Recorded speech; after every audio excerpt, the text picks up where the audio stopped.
Entonces hablemos de lo que es el domicilio tributario. Les voy a decir que para efectos tributarios, las personas naturales jóvenes y las personas jurídicas, ¿cuáles son las personas jurídicas? Dos o más personas, ¿verdad?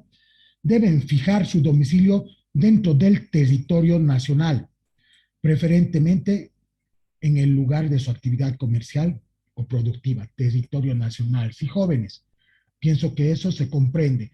Ahora veamos el domicilio de las personas naturales.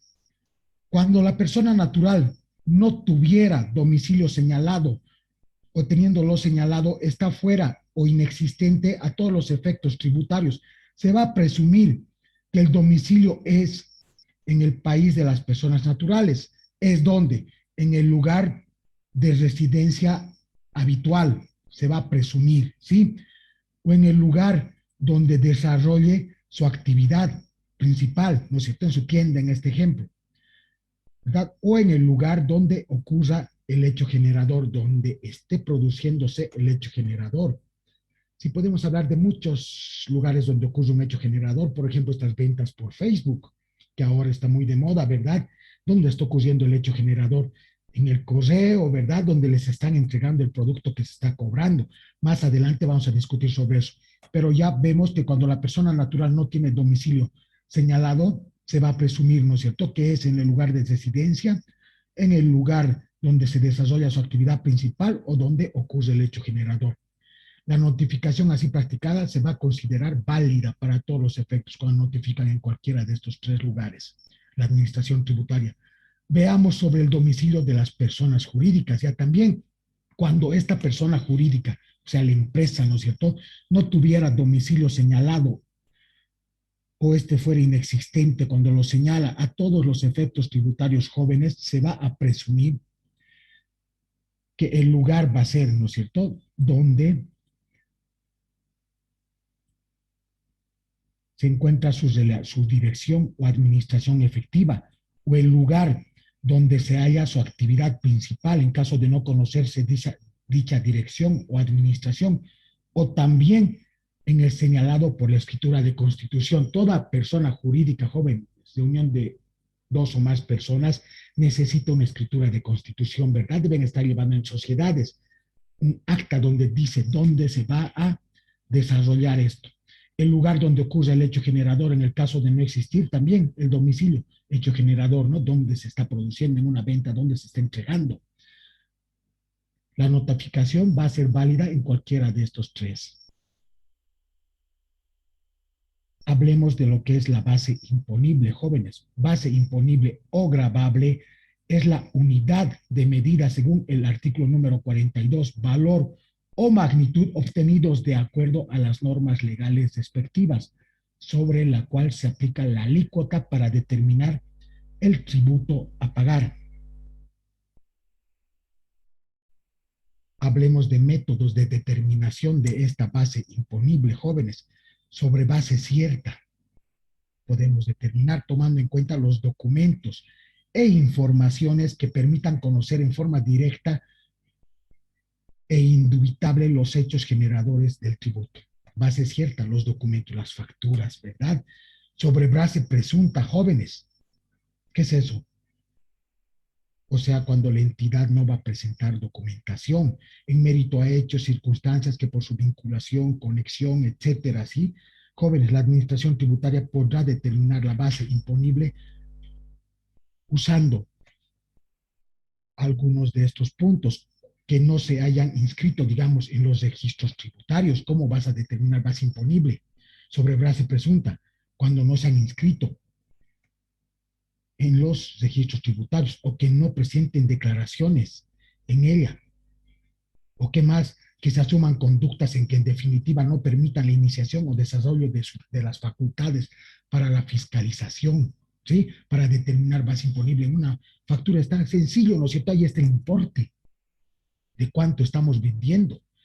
Sobre base presunta, cuando no esté inscrita, ¿sobre qué va a fiscalizar? Cuando no ha dado una factura, ¿sobre qué? Eso es base presunta. ¿Sobre qué te va a fiscalizar la administración tributaria? O que no presentes libros, registros de contabilidad, obligaciones del comerciante, ¿verdad? Entre ellas, según el Código de Comercio. o que den algunas circunstancias de omisión de registros de operaciones, ingresos, compras o alteraciones, omisión de registros de compras, gastos, omisión, alteraciones en el registro de las existencias de los inventarios, jóvenes, o que no cumplan con las obligaciones sobre evaluación de inventarios, o alteren información tributaria contenida en medios magnéticos, existencia de más de un juego de libros contables, doble contabilidad. Ahí se debe trabajar sobre base presunta para determinar la base imponible o destrucción de documentación contable, quemar, ¿no es cierto?, para evitar una fiscalización, la sustracción a los controles tributarios, etcétera. Sí, existen varios medios para la determinación de esta base presunta, jóvenes. Podemos hablar de lo que es la alícuota. ¿Qué será la alícuota? Es el valor fijo, según el artículo número 46, o porcentual establecido por ley que debe aplicarse a la base imponible para determinar el tributo. Un ejemplito, a ver, en una venta estamos vendiendo, digamos, 20,000 bolivianos de mercadería, ¿sí? Mercadería X. ¿Cuál va a ser mi base imponible? Esos 20,000, ¿verdad? Base imponible, un ejemplito para el IVA débito fiscal, para el IVA, 13% de esos 20,000, ¿verdad? Esa es la alícuota, el 13% en el caso del IVA. El impuesto a las transacciones, ¿cuánto va a ser la alícuota? El 3%, ¿verdad? Sobre esa venta de 20,000 bolivianos de mercadería. Estamos de acuerdo, entonces, esa es la alícuota, el valor fijo porcentual establecido por ley que debe aplicarse a la base imponible para determinar el importe del tributo a pagar. Hablemos de lo que es la deuda tributaria, jóvenes. ¿Qué es la deuda tributaria, jóvenes?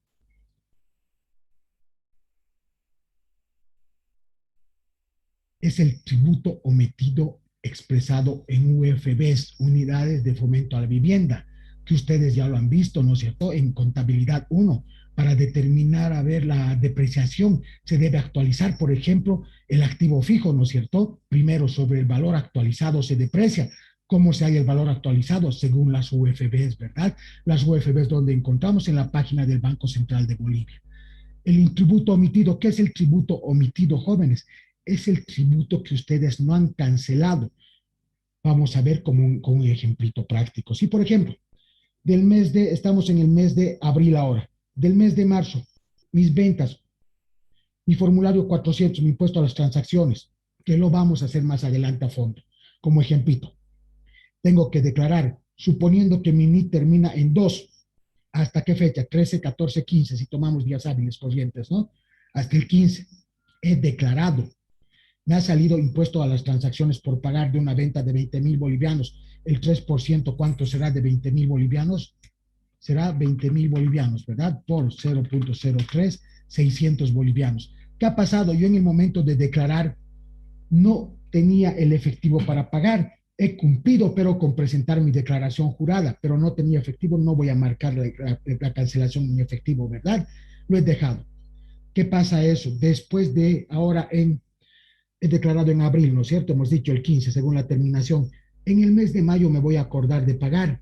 Ahí es donde tengo que sumar intereses a ese tributo omitido. ¿Cuánto era mi tributo omitido? 600 bolivianos, ¿verdad? Eso, pero primero, ¿qué tengo que hacer? Expresarlo en UFBs, mantenimiento de valor, sin más intereses que debe pagar el sujeto pasivo. Ya sabemos quién es el sujeto pasivo, el que soporta la carga del tributo, ¿verdad? Después de vencido el plazo para el cumplimiento de la obligación tributaria. ¿El plazo cuándo era? Cuando yo he presentado mi declaración jurada. Yo pagaré después de vencido con boleta de pago 1,000, sin la necesidad de intervención o requerimiento alguno de la administración tributaria. ¿Qué significa eso? Yo solito tengo que pagar, yo solo, sin que la administración tributaria me esté fiscalizando o notificando. Sí, jóvenes, ¿de acuerdo a qué fórmula?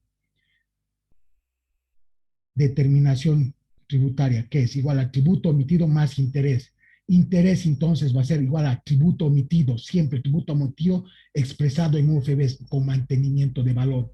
¿Por cuánto? Uno más R, ¿qué va a ser? La R va a ser el interés, que lo vamos a ver el interés, que depende, ¿no es cierto? Si es hasta de 4 años de mora, de 5 a 7 o de 8 a más, vamos a verlo en forma práctica, ¿sí? En nuestra siguiente clase.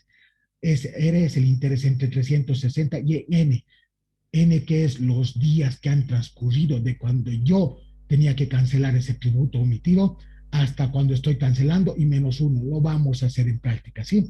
Ahora, ¿qué quiero que hagamos? El tributo omitido siempre se tiene que actualizar, mantenimiento de valor jóvenes, como hacían los activos fijos, actualizaban antes de depreciar, ¿verdad? Lo mismo tenemos que hacer, veamos a ver aquí cómo tenemos que actualizar. Tenemos que hacer mantenimiento de valor, veremos el conceptito de nuevo. Si es la actualización de la deuda desde el momento en que se debía haber pagado el impuesto, o sea, su vencimiento, ¿verdad? Les he dado un ejemplito, si mi NI terminaba en 12, ¿no es cierto? Mi declaración del impuesto a las transacciones, formulario 400, lo tenía que hacer hasta el 15 de abril. ¿Sí? ¿Qué pasa? No lo he hecho mi declaración, me he librado de incumplimiento a deberes formales, pero no he cancelado porque no tenía dinero, pero he cumplido con una de las obligaciones de calcular y declarar, ¿verdad? Pero en su vencimiento no he pagado, entonces tengo que actualizar hasta el momento en que estamos pagando. Ahora, eso se calcula en función a las UFBs, como les decía más antes. Las UFBs suben cada día y se puede consultar también, como les decía, en la página del Banco Central de Bolivia. ¿Cuál es entonces nuestra formulita que la conocen desde Conta 1, verdad? Mantenimiento de valores igual a UFB de la fecha de pago entre UFB de la fecha de vencimiento. ¿En qué cambia esto a lo que ya sabían? Antes era fecha actual con fecha anterior, ¿verdad? Menos 1 multiplicado por el tributo omitido en bolivianos, ¿sí? Donde les digo, MB es mantenimiento de valor, UFB, FP es fecha de pago, FB fecha de vencimiento y el tributo omitido en bolivianos, donde les doy los significados de cada uno. Veamos un ejemplito, ¿sí? Por ejemplo, les digo, si yo tenía que pagar bolivianos 25,000 del formulario de enero de impuesto a las transacciones, 400, ¿no es cierto? Es el formulario en fecha 15 de febrero del 2021, ya que mi NIT termina en 2. Tenía que haber pagado el 15 de febrero, ¿no es cierto? Pero ¿qué pasa? Recorro al día siguiente hábil. ¿Por qué? Vamos a verlo en el calendario, ¿no es cierto? Mi NIT comienzan los vencimientos de la administración tributaria a partir del día 13 de cada mes siguiente. Por ejemplo, de mi venta, ¿no es cierto? De enero tenía que haber declarado impuestos de transacciones el 13, el dígito 0, 14 dígito 1, 15 dígito 2, pero ¿qué pasa este 15 de febrero de 2021? Veré mi calendario, ¿verdad? Entonces, ¿qué hago? Viendo mi calendario según las terminaciones del NIT 15 de febrero, ¿qué cae? Caí este 2021, ¿verdad? Para presentar mi declaración jurada de mis ventas de mes de enero, caía en feriado, pero lunes y martes es feriado, ¿no es cierto? Entonces el 17 de febrero voy a cancelar recién, porque lunes y martes es de carnaval, todos sabemos, ¿no es cierto? Entonces, ¿qué dice la ley? Si cae un día feriado o domingo, sábado, cuando la administración tributaria no trabaja, ¿dónde voy a hacerse? Al siguiente día hábil se traslada. Entonces, si vencí el día 15, el día 17 es cuando yo tengo que hacer mi presentación de la declaración jurada. Entonces, ¿no es cierto? Mi terminación era en 2, ya les dejé el 15, pero viendo el calendario de febrero, no, pues no se pueden. Entonces voy a hacer el 17, ¿no es cierto? Miren, decoso al día siguiente hábil mi vencimiento. Entonces, ¿sí? Entonces, jóvenes, partiendo de la fecha de pago, nos dice que es el 25 de febrero. Tenemos que sacar la UFB del 25 de febrero primero, ¿verdad? Buscamos simplemente en Internet, en Google, UFB Banco Central de Bolivia 2021. Nos va a jalar, abrimos cotizaciones oficiales y así de sencillo nos va a mostrar las UFBs del 2021. Queremos primero la del 25 de febrero, ¿verdad? ¿Cuánto había sido? 2.36035. No hacemos nada más que copiar esta misma UFB en nuestro cuadrito. Y está ahí, ¿no es cierto? UFB de la fecha de pago entonces ha sido de la fecha 25 de febrero 2021, 2.36035. Lo mismo hacemos con la UFB de la fecha de vencimiento, que como ya habíamos visto en calendario, ¿verdad? Es en 17 porque se recorre al primer día hábil. Vemos entonces en lo que es las UFBs del Banco Central y podemos ver entonces del 17 de febrero, ¿verdad? 2.35971 es la UFB que utilizamos. Vemos entonces la UFB de la fecha de vencimiento 2.35971, 17 de febrero del 2021, ¿verdad? Hemos sacado todo de la página del Banco Central de Bolivia, las UFBs, fecha de vencimiento y fecha de pago. Y el tributo omitido, ¿cuánto era? 25.000 bolivianos, ¿verdad? Por el formulario 400 del impuesto a las transacciones que hemos presentado pero no habíamos pagado. ¿Qué tenemos que hacer? Tenemos el tributo omitido, el mantenimiento de valor. ¿Qué nos dice la formulita? Fecha de pago entre UFB, fecha de vencimiento, -1 y el tributo omitido. Si reemplazamos, ¿qué vamos a tener? La fecha de pago, ¿cuánto es? El 25 de febrero, 2.36035. La fecha de vencimiento, ¿cuándo era? El 17 de febrero, ¿verdad? 2.35971 -1 por 25.000. Esto en una boleta MIR tendremos que presentar, que lo vamos a hacer de manera práctica más adelante. Sí, si sacamos nuestra calculadorita científica, nosotros vamos a hacer, ¿no? La fórmula, doble paréntesis, 2.36035 entre la UFB de la fecha de vencimiento, ¿verdad? Va a ser 2.35971, cerramos paréntesis, -1, y todo eso tenemos que cesar el otro paréntesis y multiplicar por el tributo omitido, que el tributo omitido es 25.000, ¿verdad? Tal y como hemos los 6.78 de mantenimiento de valor. Entonces el tributo omitido está actualizado, que son pocos días, ¿verdad? Vamos a ver ya cuando lo actualicemos a la N, cuando hagamos el cálculo del interés. A ver, veamos un poquito cómo en contabilidad 1 han aprendido este mantenimiento de valor, cómo esta misma fórmula lo empleábamos, pero de otra forma, ¿no es cierto? Nosotros hemos visto en contabilidad 1 el mantenimiento de valor para actualizar activos fijos, ¿verdad? Antes de depreciar, porque se deprecia sobre el valor actualizado. Veamos un poquito, ¿sí? De lo que hacíamos en contabilidad 1. Entonces, si yo veo desde esa forma, como ustedes vieron, vamos a hacer, ¿no es cierto? De la fecha de pago, entonces, vamos a sacar el UFB, que habíamos sacado fecha de pago y fecha de vencimiento. ¿Se acuerdan que nosotros nos sacábamos en contabilidad 1, o al menos la mayoría, un factor, ¿verdad? ¿Cómo sacaban el factor? Igual como se hacía en la fecha de pago entre la fecha de vencimiento -1. Ese factorcito nos sacábamos, ¿no es cierto? Y el tributo omitido, a ver, haremos en este caso 25.000 bolivianos. Así hacíamos en contabilidad 1. ¿Para qué? Hacíamos un cuadro de depreciaciones, ¿verdad? Y nos salía directamente por el factor los 6.78. Ustedes me aprendieron de esa forma, pueden hacer de cualquier forma. Ojo, aquí no estoy depreciando, estoy haciendo un mantenimiento de valor, que era lo mismo que hacíamos porque sacábamos activo fijo actualizado, ¿verdad? Entonces, esa es la forma de sacar el mantenimiento de valor.